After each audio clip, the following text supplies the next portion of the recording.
grupo 52, perteneciente al curso de Filosofía para los Niños, tiene el agrado de presentar ante ustedes el tema de neuromitos y comunidad de indagación, para lo cual hemos presentado o queremos presentar una reflexión entre lo que se puede ver y lo que se explica de manera científica. Nuestro grupo está conformado por Ingrid Marcela Gómez Muñoz, Ruth Elizabeth Luna Morales, Yalitza Fernanda Muñoz Ortiz y quien les habla, Isabel Patricia Rosero.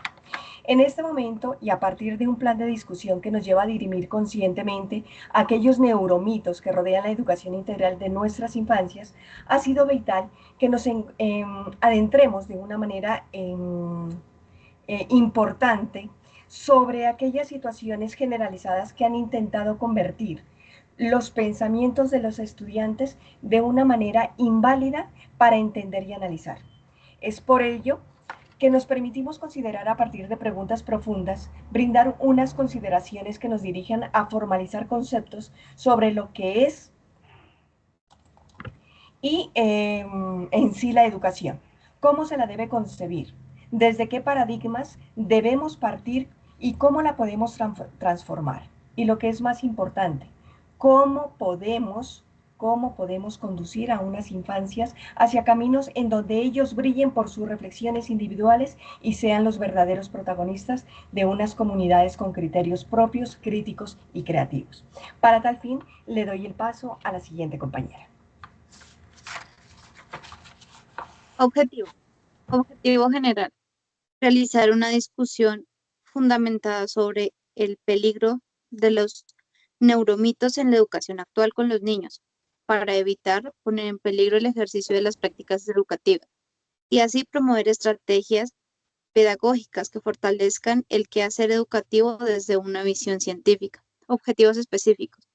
Identificar neuromitos en la educación infantil que pongan en riesgo sus aprendizajes y capacidades de análisis crítico frente a la resolución de conflictos. Analizar críticamente la relación entre la filosofía para niños y la neuroeducación, valorando el rol de la comunidad de indagación como un ambiente pedagógico que estimula el pensamiento racional y la neuroplasticidad. Perfecto. Promover en los estudiantes y docentes la exigencia de evidencia y el diálogo interdisciplinar como el criterio fundamental para la aceptación crítica de los hallazgos neurocientíficos, evitando así el colonialismo neurocientífico. Pallares Domínguez, 2021. Desarrollar las habilidades de razonamiento, indagación y formación de conceptos para que los participantes puedan distinguir entre una buena y una mala razón al debatir la validez de las creencias educativas. Competencias. A partir de las competencias originales establecidas en el programa de filosofía para niños, nos permitimos identificar las siguientes competencias que pueden ser el pilar de conocimiento de capacidades y habilidades frente a los presaberes de las infancias. Competencias cognitivas, en donde se establezca la diferencia entre mitos errados creados bajo falsos preceptos y la educación crítica y analítica, bien fundamentada sobre acciones científicas evidenciadas. Competencias sobre la identificación, es decir, tener la habilidad de identificar lo que es verdadero y falso, a partir de lo que se pueda comprobar hablando científicamente. Y esto se logra solo si se investiga a ciencia sobre lo que debemos analizar y reflexionar. Competencias valorativas, es decir, establecer el concepto invaluable del respeto frente a lo que escuchamos, lo analizamos y lo juzgamos, dentro de un proceso indagatorio que promueve el análisis crítico y la valoración dentro de ese mismo respeto. Muy bien, compañera. Bueno, de aquí en adelante creo que nos viene un capítulo muy importante, que es la generación de un plan de discusión. Y ese plan de discusión lo cedemos a la siguiente compañera. Buen día para todos. En este plan de discusión, a partir de la generación de preguntas científicamente planeadas, nos permitimos dirimir concepciones, análisis y críticas frente a lo que creemos y a lo que puede ser desde una concepción científica. Para esto tenemos las siguientes preguntas. Como primera pregunta tenemos, ¿qué es la neurociencia cognitiva? En la que nuestra compañera Isabel nos va a comentar. Bueno, mil gracias, compañeras. Teniendo en cuenta que es una pregunta un poco álgida para el desarrollo y para la verificación desde la parte científica, tenemos que, o entendemos que es aquel modelo interdisciplinar que lleva a las escuelas y sus maestros a transformar los espacios educativos y sus contenidos en acciones que promuevan un aprendizaje más coordinado con la realidad de los entornos que le rodean al mismo ser humano. Es aquí donde se significa o se resignifica el verdadero sentido de la enseñanza como un esquema que permite entender a partir de los saberes previos. Todos aquellos, digamos, saberes con los que vienen nuestros niños, debemos fortificarlos, debemos ampliarlos, debemos enriquecerlos, también teniendo en cuenta nuestro rol como docente. Y es importante aquí el plan formativo que tenga el docente, así como también el entendimiento hacia esas necesidades e intereses con los que vienen nuestros niños. Es fundamental y esta sí es una invitación muy cordial que se hace a todo el personal, el talento humano que trabaja no solamente con niños, sino también con adolescentes. Pues en definitiva, como se dijo al inicio, se replantea un estilo de educación tradicional, un estilo de educación formalizado. Y es por esto que debemos dar un paso agigantado hacia ese encontrar, hacia esa búsqueda y a esa reflexión investigativa que debemos tener y que debe tener conciencia para despertar el espíritu crítico de nuestros niños.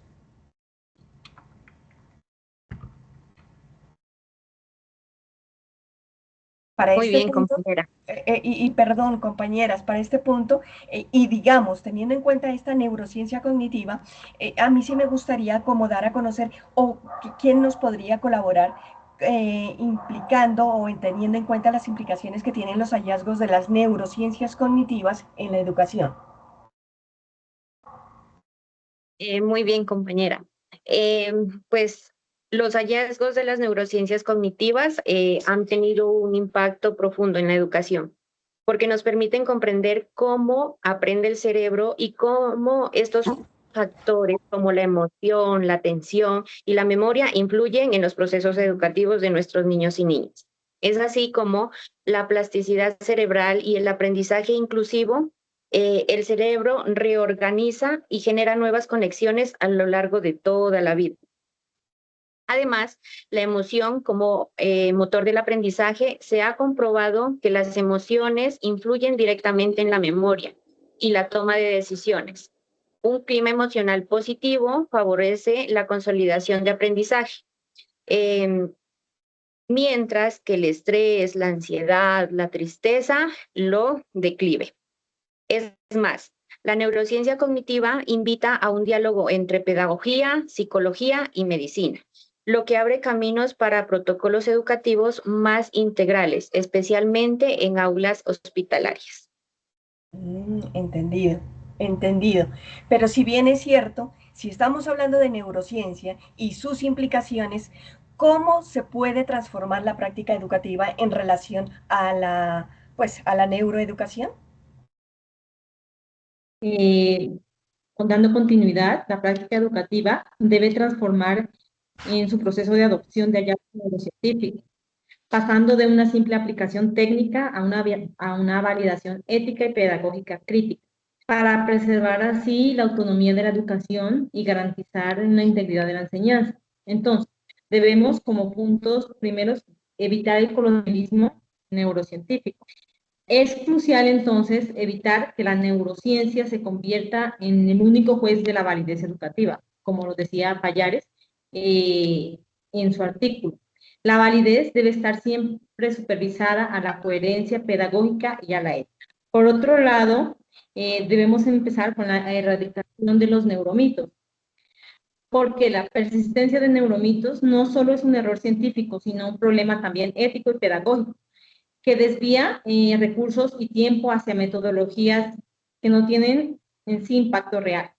Y vamos también a superar el empirismo automático. El educador no debe aceptar los datos cerebrales como mandatos pedagógicos o mandatos automáticos, sino que debemos someterlos a una revisión crítica desde la perspectiva filosófica. Por otro lado, vamos para encaminar en sí la transmisión a la construcción activa. El aprendizaje, entonces, vamos a hacer un proceso de construcción activa. Este proceso, pues, estimula la neuroplasticidad y da lugar a una transmisión pasiva del conocimiento. El rol de la comunidad de diálogo es inscribirnos en ese paradigma epistemológico y es un motor en sí que desarrolla y estimula el pensamiento crítico y la regulación emocional. Ya, compañera, pero sí es verdad lo que usted está diciendo, o sea, dentro de lo que se está complementando como transformación, entonces, ¿de qué manera el programa de filosofía para niños es consecuente con los desarrollos de la neuroeducación? El programa de filosofía para niños es consecuente con el desarrollo de la neuroeducación porque promueve la formación de conexiones neuronales mediante el diálogo filosófico, favoreciendo el desarrollo de habilidades cognitivas, emocionales y sociales. La práctica del programa crítico, creativo, cuidadoso y colaborativo, activando procesos como la sinapotegénesis y la neuroplasticidad en el cerebro infantil para convertir el potencial natural de la filosofía en una capacidad concreta y desarrollada. Además, esta metodología apoya la formación de hábitos educativos que tienen su origen en la neurogénesis y la creación de nuevas células nerviosas, contribuyendo al aprendizaje integral del niño. La neuroeducación busca optimizar el proceso de enseñanza-aprendizaje con base en el conocimiento del funcionamiento cerebral, promoviendo estrategias que favorezcan el desarrollo neuronal y la formación de habilidades complejas, como el pensamiento crítico y la inteligencia emocional. Filosofía para niños genera un entorno que facilita estas conexiones neuronales al permitir a los niños construir y clarificar conceptos filosóficos y participar y practicar habilidades de pensamiento de manera práctica y gradual, lo cual está alineado con los principios de la neuroeducación.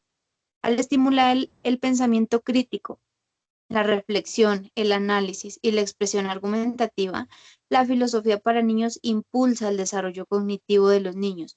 Un aspecto central en la neuroeducación también fomenta la inteligencia emocional y habilidades sociales mediante prácticas democráticas y diálogos respetuosos, lo que fortalece las redes neuronales. Implica en la regulación emocional y el desarrollo social. Esto convierte el programa en una propuesta pedagógica que integra reflexión lógica y empatía, potenciando el aprendizaje y la formación integral del niño. Ya, compañeras. Pero si ustedes se dan cuenta, a raíz de estas 4 preguntas que se convierten en los pilares y en los ejes de la construcción de un pensamiento más libre, de un pensamiento constructivo, como lo está diciendo la compañera, pues nos permitimos hacer o dar a conocer una pregunta filosófica que nace a raíz de todo este engranaje. O sea, existe un hilo conductor que nos lleva a fortalecer la pedagogía con esta filosofía para los niños. Y si bien es cierto, yo creo que la podemos construir de la siguiente manera.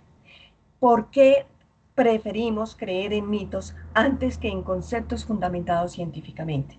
Entonces, desde este punto de vista, sí queremos como denotar básicamente que la educación se está transformando a través del tiempo.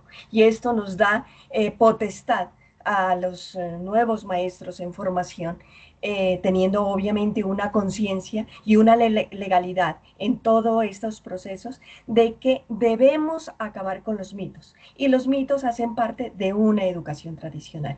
Por lo tanto, debemos crear en nuestros niños, como bien cada una de ustedes lo ha dicho, en crear ese pensamiento crítico, reflexivo, analítico, que les lleve a descubrir por sí mismos todo lo que les rodea en su entorno.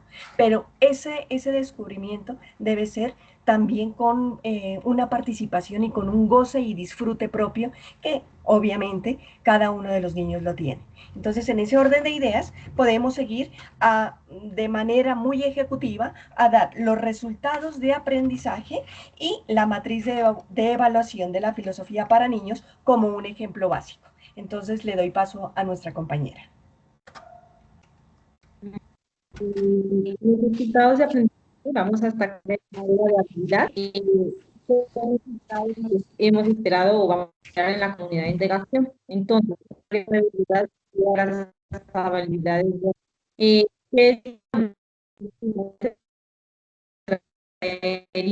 inferencia, realizar generalizaciones, generalizaciones apropiadas y evaluar la calidad de las razones presentadas.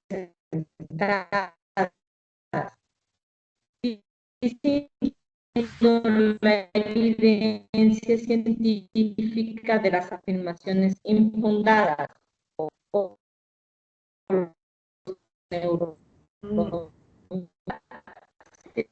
la habilidad desarrollo la capacidad de formular preguntas filosóficas. Compañera, disculpa, se está entrecortando porque tiene mal un poquito el internet y entendemos si damos una compañera, sí. Está un poquito mal el internet, de todas maneras, vamos a cortar aquí y si gustas, podríamos hablar de la matriz de evaluación en la filosofía para niños porque entendemos y damos a conocer también por medio de esta presentación a nuestro tutor que estamos en situaciones un poquito álgidas en cuestión de conexión. Entonces, en ese orden de ideas podríamos dar y tener en cuenta sobre el pensamiento crítico, es decir, el criterio que el estudiante cuando formula preguntas derivadas de la interpretación de un cuento elegido, por ejemplo.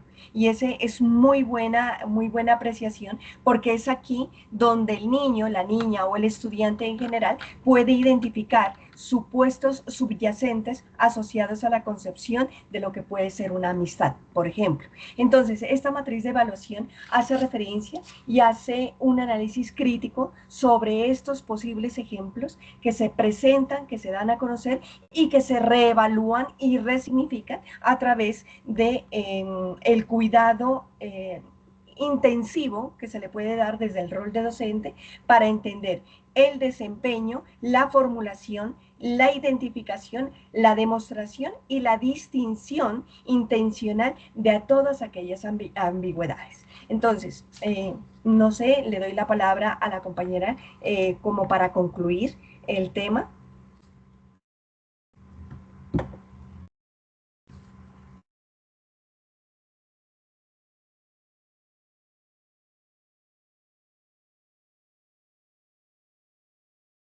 Yo creo que no se pudo conectar. ¿Alguien nos puede ayudar con aquellas conclusiones que podemos dirimir de todo este ejercicio?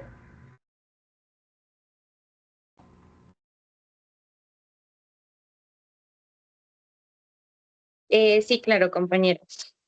Como conclusiones de todo este ejercicio que hemos venido durante todo el curso, podemos concluir que se hace necesario identificar en las instituciones educativas todos aquellos mitos que entorpecen la promoción de una educación analítica, reflexiva y constructiva de conceptos apropiados, que dignifiquen con respeto las cualidades propias e individuales de cada ser. Además, los estudiantes presentando los principales aprendizajes sobre la necesidad de basar la práctica educativa en la evidencia científica y filosófica crítica. Se ha identificado que hay diferentes peligros de los neuromitos y valorando que la comunidad de indagación como una herramienta fundamental para el pensamiento racional, y se reitera además la necesidad de evitar aquellos mitos que entorpecen la promoción de una educación, como anteriormente lo dije, que sea analítica, reflexiva y constructiva, y que de esto nos salga un aprendizaje significativo y duradero para los niños y niñas. Muchas gracias. Mil gracias a todos y mil gracias a todas las compañeras. Tenemos en cuenta en esta página las referencias y pues obviamente agradecemos el desarrollo de cada uno de los procesos que hemos venido ejerciendo y fortaleciendo a través de nuestro rol como maestras y maestros en ejercicio. Entonces, mil gracias a todas y buenas noches. Igualmente, compañera, muchas gracias.